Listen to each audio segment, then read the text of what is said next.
দীর্ঘ ১৬ বছর পর অনুষ্ঠিত হল রাজশাহী মহানগর বিএনপির দ্বিবার্ষিক সম্মেলন। রোববার বিকেলে নগরীর মাদ্রাসা মাঠ সংলগ্ন ঈদগাহ রোডে এই সম্মেলন শুরু হয়। এতে মহানগরীর সাংগঠনিক ৭টি থানা ও ৩৫টি ওয়ার্ডের কাউন্সিলর, ডেলিগেট সহ হাজারো নেতাকর্মী অংশ নেন। দীর্ঘ বিরতির পর সম্মেলনকে ঘিরে নেতাকর্মীদের মধ্যে ছিল উচ্ছ্বাস ও উদ্দীপনা।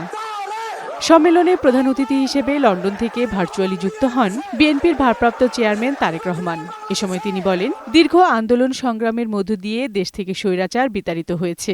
এখন জনগণের রাজনৈতিক অধিকার প্রতিষ্ঠার সুযোগ তৈরি হয়েছে। আগামী জাতীয় নির্বাচনের মধ্য দিয়ে তা বাস্তবায়িত হবে বলেও জানান তারেক রহমান। আমরা কিছুদিন আগে সরকারের পক্ষ থেকে শুনেছি, তারা ঘোষণা করেছে, সরকারের পক্ষ থেকে ঘোষণা করা হয়েছে ইনশাল্লাহ আগামী রোজার আগে, আগামী রমজানের আগে ইনশাল্লাহ দেশে জাতীয় নির্বাচন অনুষ্ঠিত হবে। এই জাতীয় নির্বাচন অনুষ্ঠানের মাধ্যমে জনগণের অধিকারের প্রথম পদক্ষেপ বাস্তবায়িত হবে। দেশের মানুষ এখন বিএনপির উপর আস্থা রাখতে চায় জানিয়ে তারেক রহমান বলেন, নেতাকর্মীদের সেই আস্থাকে ধরে রাখতে হবে। দেশের মানুষ আজ বিএনপির দিকে তাকিয়ে আছে, দেশের অধিকাংশ মানুষ, যে বিএনপি দেশকে সঠিকভাবে পরিচালনা করবে। কিন্তু এই যে চ্যালেঞ্জগুলো আছে, যে চ্যালেঞ্জগুলোর কথা আপনাদের সামনে আমি তুলে ধরলাম, এই চ্যালেঞ্জগুলো যদি মোকাবেলা করতে হয়, তাহলে সবচেয়ে প্রথম কাজ হচ্ছে আমাদেরকে ঐক্যবদ্ধ হতে হবে। স্বৈরাচার দেশের সব গণতান্ত্রিক ব্যবস্থাকে ধ্বংস করে দিয়েছে।